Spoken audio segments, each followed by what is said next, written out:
Remembering President John F. Kennedy. Hello, I'm David D. Cosmo. This is People, Places, and Things.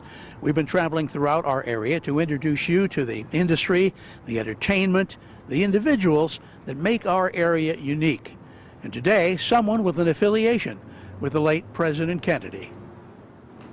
We caught up with Cholly Hayes during an exhibit of his photography work involving the late President Kennedy at the Dietrich Theater in Tunkhannock. Cholly is well known in our area as a cameraman for WBRE television, covering some of the very biggest stories that our area has seen. Certainly the 1972 Agnes flood is an example, but long before that, Cholly Hayes, who joins us now, was serving time with the United States military. Cholly, you've got, first of all, in your exhibit here today, not some pictures of Kennedy, but rather some pictures of yourself back in the day, as it were. Tell us about your service. Well, here I had bronze red hair, you know, but I've been adding a little color to tone it down a little bit here. I was 19 years old at the time, a U.S. Army assigned to the 69th Signal Company photo.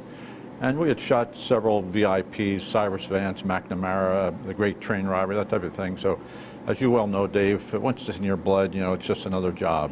And I thought this would just be another job, honored to be the president's, assigned as the president's photographer. And by the way, I wasn't the only one there. I mean, there were a few other people following him around. But this turned out to be the most memorable experience of my career, of my life. I was 19 years old. He had landed in Bonn Airport. Adenauer, the Chancellor of Germany, Konrad Adenauer, had greeted him. There was some fanfare there. The band was playing, and President Kennedy gave a little speech, and all was well until we left the airport. And then there was absolutely thousands of people. They were on top of buses. They were hanging from rooftops, you know, windows, just yelling, and Kennedy, Kennedy, Kennedy. I realized he was well loved in Germany. They couldn't wait. I mean, the government was overwhelmed by it. I think it's been said that no other person in the recorded history has ever turned out, one person turned out the masses like they did for President Kennedy. The first color photo that I see just behind us now has the president walking with some of his military entourage. This was as he arrived? I can't be certain for some of the finer details, but this was one of my commanding officers. This is General Freeman. I believe this is General Taylor. And I used to go up to General Freeman's wife's rose gardens and take pictures of them, you know, outside of Heidelberg. So I was pretty familiar with General Freeman. But, you know, that was what had happened. Once we got into the civilian, I was in uniform, and I was at great odds because there was protocol. I had to follow rules, but you know, the media that we're in, we sometimes bend the rules a little bit. Well, you couldn't do that in the military. So we didn't know what we were going to do, and I got this brainstorm. Why don't I just concentrate on military bases? Because I knew I had access to both the American and most of the German military bases, which would give me working room. I wouldn't have to compete as much there. So that's where I decided. And you'll notice that many of my pictures are from military facilities, inspecting the troops and all. But on the 25th of June, the day before his speech, his Ich bin ein Berliner speech, I got word that he was going to be having breakfast at a particular mess hall outside of Berlin before going into his speech. So I arrived 2 or 3 hours early and got up on the roof, and I had a 35mm Leica camera with a 135mm lens on it, which gave me a little vantage for distance. For those who aren't familiar with, it's a telephoto lens. And I waited there for 2 or 3 hours, and suddenly I saw the media show up. Well, I ducked down so they wouldn't see me. I didn't want them getting the same idea I had. And finally, the motorcade pulled up with the president and some of the higher-ranking officials, and I've forgotten their names. Minitzer, I think he's Supreme Allied Commander, and whatnot. And they start walking up the path, and I was taking pictures, and suddenly the president stopped and looked up at me and said, "Say up there, soldier, what is your name?" And I said, "Well, PFC Hayes, Mr. President." And he said, "Well, PFC Hayes, have you had breakfast yet? Would you care to join us?" And I spent 20, 30 minutes with the President of the United States. There was like 8 of us across the table. I was third in from the left side, and he asked us each our name, asked where we were from, and I had told him that I had shaken his hand in public square in 1960. In Wilkes-Barre? In Wilkes-Barre, yes. My mother and uncle were trying to introduce soft pretzels, and I believe the story is that I gave him a soft pretzel. I don't know if that's a little embellishment, but I think that's what happened. And little did what I know, 2.5 years later, I'd be in West Germany covering the president. And so they asked us, we never ate breakfast. They asked us to leave, we were escorted out, and we all stood in line, and when he left breakfast, he shook each our hand, and we all saluted him after he shook our hand. And then it was off to Berlin, and we were traveling in an Army Jeep, trying to get through into Berlin. And finally, when we got there, it was masses.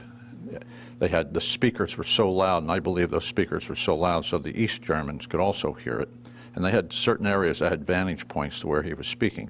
He was actually at a high-risk area because there's one picture here where he's actually looking over into the West Zone, into the East Zone, which they could have picked him off if they wanted to. All right, here we have the Kennedy, President Kennedy arriving it looks as though it's almost the same limousine that eventually he was in when his life was taken. I believe it was. I believe that was the car he was in Dallas. That used to fly wherever he went. That fly. And can you imagine today sitting open like that as a president? But everybody that was there was overwhelmed to see him there. But he went to various. This is checkpoint. This is the Brandenburg Gate. In fact, I got in a little bit of trouble at this location when I took this picture, because I snuck under and acquired, may I say, some rocks and all from the wall and some barbed wire, and I have that in my office. That picture with this picture, and then I have the barbed wire and the rocks from that. I got an Article 15 for that from the reprimand. Reprimand, yeah. I was reprimanded for that, and that's a discipline that stays within the service. But seems like the news part of you was already in play, though. Get the story, get the picture. Story. And the president did stop at virtually the same area then. Yes, in fact, I think if we're a little continue on down. Okay, sure. Let's continue on down. Here's where he's greeting some of the other dignitaries, and right here it's with the U.S. military officials when he first arrived in Germany. That would have been the Bonn airport there. And in that time period, of course, all these pictures were taken on film as opposed to today's digital photography. Yes, I had started out with pockets of film, Kodak film, and of course back then you always wondered what your lighting conditions were going to be, whether you went at a high speed or low speed. You always had to take a lot of things into consideration, exposure, light meters, and that type of thing, and you always had to be mindful of how many pictures you had left, right? And then loading this thing in between, not like putting a card in a day. And also, may I say, that the color, you'll see color here, but the military, I believe, is the one who started playing with color. It was called the tricolor method. And for us to take these pictures, and I was on a secret mission, so to speak, where in the classified lab where they had Russian uniforms, and I had to, with a densitometer, read the color and duplicate that on film, and that's how we started in color film back in. Wasn't easy as it is today. No, it's not today. Aim and shoot today. You'd look at it, you'd print it, that's not quite right. You'd go back and change the reading again, and change it again, and then the commanding officer wouldn't like it, and so it was quite. But it's quite an experience. Here's another shot of the president with more of the military officials. Obviously, the commanders in that area were constantly at his side. Yes, and they were very concerned, the Secret Service, but the president did his thing. They were always trying to. This is right before he gave his speech in Berlin. Next one above us is en route to Checkpoint Charlie. This now, for those that don't know or don't recall, that was, of course, one of the major border crossings in the area, yes? Yes, Checkpoint Charlie, and that's, I believe, a historic site now. In fact, Robert Munley Sr., I had this exhibit once at the Farley Library, and he was so kind as to donate some funds for the printing and mounting of some of these. And I sent him a picture from Checkpoint Charlie. And there's another one that's in Checkpoint Charlie with Eisenhower. And this is Billy Brandt here, the mayor of Berlin. And So anyway, Robert Munley was over there 2 or 3 years ago at Checkpoint Charlie and remembering almost trying to find the exact location of where my picture was taken. He told me that on the phone not too long ago. This huge one that we see is another shot of Checkpoint Charlie. Right. He was walking the streets of, and you can see some of the media, but I have there's one picture further on where which I'm rather proud of, a German standing on its bicycle with a little American flag, but that was just right in this area here. You'll see that a little further on here. I mentioned him being constantly surrounded by military people, but just as well he was constantly surrounded by onlookers and certainly German officials as well. Yes, there was the mayor, the chancellor was there, Konrad Adenauer was there. What's interesting this is the picture up here is where he was looking into the East Berlin. They were very concerned about that. He was viewing into the East Zone there. And so remember, everyone, the wall was still standing. Oh, right, very much so. And it was, it's not, people think of a wall like a 10-foot wall. This is what it was. It was more like a barbed wire barricade than anything. And well, in my stay in there, at least 6 people were shot, killed, and many times they'd be wounded laying in between the 2 zones because there was a neutral zone going down the center. And they'd be lying there dying, and the East were afraid to go get them, and the West was supposed to get them, and many times the guy just died there, because no one wanted to cross in and take the chance of if they pulled him in the West, he was escaping, and so it got pretty tense. There were many times where the tanks would be lined up along the wall, American tanks against the Russian tanks. But well, when Kennedy, the moment that everyone remembers most from a news point of view of his visit was when he gave his speech and in the German language said, "I am a Berliner," indicating philosophically the world were Berliners. And this is a shot of him at the podium. This is President Kennedy. When he arrived on the stage, you could hear a pin drop, and it was estimated almost a 500,000 people were in Berlin at the time, in West Berlin. And you could hear the cheers from the East Berlin people also, because they had the speakers were blasting loud enough that even the people lined up, even in many cases they could not see, but they could hear the speech. And when he first got up on stage, you could hear a pin drop. Complete silence came over all these people. And I get a little choked up at this point because this is probably the most emotional part of the thing. And he got up and they start chanting, "Kennedy, Kennedy, USA, Kennedy, Kennedy, USA." And when we hear the speech, you hear the flow of the speech, but what was happening, every paragraph that the president would say to be duplicated in German, right? And then there'd be a roar of the people. And when he got to the point where he said he was a Berliner, all free men, wherever they are citizens of Berlin. Therefore, with pride, I say, "Ich bin ein Berliner." It was such an emotional experience. I was 19, and of course, you're looking for your heroes and where life's taking you there. And at age 19, it was just an emotional thing that I can't describe. I can hear it in your voice now, and you can tell that so many people latched on to the president then, those in Germany and those watching back here in the United States that could feel that same intenseness. Here we have another shot, an excellent shot, close-up of the president. I am actually sitting right about here in this shot. He's looking at, I think there's 1 or 2 seated here, 1, 2, and I'm 3, and he's talking to the soldier.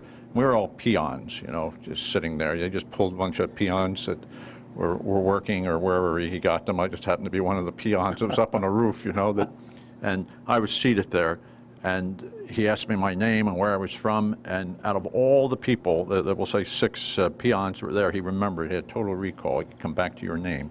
And I want to tell you, I've been in broadcasting, which you should remember names. Can you tell me your name? And what I used to do with my reporters when I first start working with them, I'd write their name on my hand, the palm of my hand, to remember. So he had total recall.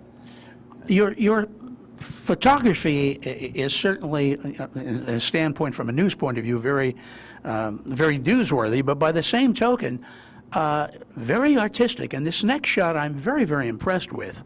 This is a Berliner, a West Berliner, that came to greet the president, and I guess this is the one you referred to earlier. He's holding an American flag. Yes, he's waving his American flag as the president coming. His car was actually driving by at this point, and I think the president was leaving the podium and all at this point. I had gotten in the car already here, and he was kind of like waving goodbye to him or something. What a great shot! And that one I worked on with the color. You know, that's I put a lot of time into the colors. The ones that we put in color. I mean, you can see the feeling again, and how important the president was coming. This main picture I did not shoot, obviously. This is the main. That's sort of a stock footage shot that many of us see of President Kennedy. Well, what the significance of this picture is, I was assigned to, with the pictorial lab. I started out as a lab technician, and it's through a happenstance with the company commander that someone had put a mustache on the company commander's, you know, and we were supposed to get a 3-day pass that day. And I said, no, I was working with a Herr Teschar, who was a German civilian who worked in the lab, and I asked him if he could help me change this, to fix this. So he was working on the picture, but someone saw me, and I called into the company commander's office, Hayden B. Peak, Captain Hayden B. Peak, and I got an Article 15 for it. And I knew, had I not changed that the whole company would be restricted. And I had plans that weekend, right? So Herr Teschar came over and to see the company, Captain Peak, and said he did this out of respect for you, right? Out of honor for you. And so I get called back into the office, summons back to the office. He said, the Article 15 still holds PFC Hayes, but he said, what you're to do is go to the commissary, go to the movies, go roller skating, and that. Well, from that point on, falling into that bucket of manure, and I came out covered with diamonds, because then he said, we're going to make you a photographer, right? I was a lab technician developing pictures, which my father wasn't too pleased of when I told him I was going in the Army to develop pictures like we did in the bathtub, he told me. But so then I start traveling. I did work for Stars and Stripes. When Cyrus Vance came, McNamara, we covered him, and it was through the experience of that picture that I got to become a photographer. And got into a situation where here again you're covering the president in Germany, and this is a very crowded shot. Yes, I was on top of a 2.5-ton truck when I got this picture. And that's why we have a little vantage point here. But he was working the crowd here. It wasn't really the crowd. These are more military and VIPs of businessmen and all. Well, when you say that now, I see this next photo. It looks as though rather than addressing the German people, this one he seems to be actually addressing the military. Yeah, he made it a point to get to as many military posts as he could. He really, and he would walk the ranks and shake the hands. I mean, he spent, in this particular picture here, I believe he was there about 2 hours. He shook everybody's hand. And we have him doing just that in the next shot here. This is a non-commissioned officer here, probably a sergeant. I can't see his. How do you know through time? You're being in news. You go through time. You don't remember the finer details. And this is the Germans here. The German. This is a specific address to the German military. And he was being. He was also being had an interpreter with him for this. We have to remember that obviously the bulk of the people listening to him on this tour are German, and as you said with regard to his main speech, he'd give it in English, and then you'd hear the interpretation come a few lines later. Difficult things about being in Germany, not everybody understands one another because you have the high and the low German, right? My mother tells me I'm from Berlin German. I'm a high German. I'm German also, but I felt very much at home there, and you can see the people lined up when they. Now this one, looks like he's walking right along there with some of the NATO commanders. NATO commanders, North Strauss, I believe it's, and Allied commander, who else do we have here? You can read that, Dave. Well, I don't, those names are from back, obviously the commanders back in that day and age, and I don't know that our audience would remember them, but they were obviously the highest ranking people, wanted to be there with the president. What a stunning shot of the president, both of these. This is my favorite. This is one that hangs in my office, and this is what I try to do is, for an example, with Attorney Munley, I only give 5 pictures out, so I will autograph them and frame them, and this one I will not give this out again. This is the 5th one that's been given out, but this is Konrad Adenauer, the Chancellor, and Billy Brandt, the mayor of West Berlin, and the touring Checkpoint Charlie. The last one we're looking at here too, interesting. Looks like a shot from up above. Yep, that's the one. I'm on the roof shooting that, and that's where the mess hall. He was coming in to have breakfast. And that's one of the vantage points, one of the pictures I got of him there. Tremendous job on your photography. And did, in fact, he leave a lasting impression on you? He actually changed my life. He set the course of my life, my destiny, because I got out of the military, and it was the first year of his assassination. I got out in 1964. And I had been working for an electrician in Swarsville. My son and wife were living with my parents, and I was working for this electrician, and you'll appreciate this, Dave, and he pulled me in after about 2 months, and he said, you know, you're a good electrician. The customers love you till we give them the bill. We charge by the hour. We think you missed your call, and you should be a psychologist, a preacher, a politician, but an electrician you are not. That was the lowest moment of my life. And I was standing right across from the Kirby, which was in the Comfort Theater, the lowest moment of my life. What am I going to do? My father just had told me that morning, son, stay as long as you have to, but how about getting out as soon as you can? You know, our lifestyle. And I'm up there drinking a wine from a gallon bottle of port wine. And my mother said, son, you have a telephone call. So I went down, and on the phone, and you'll recognize the voice, Dave, how you do, good evening. Franklin D. Cosmo here. I saw a little article about you and Kennedy. Are you looking for a job? Would you care to join the ranks of broadcasting? And that's how I got into broadcasting. Who knows what I would have been doing. And the rest, as they say, is history. What a great photo exhibit. Cholly, thank you for sharing your time with us. Thank you. I'm David D. Cosmo for People, Places, and Things. Until we meet again, I hope all your news is good.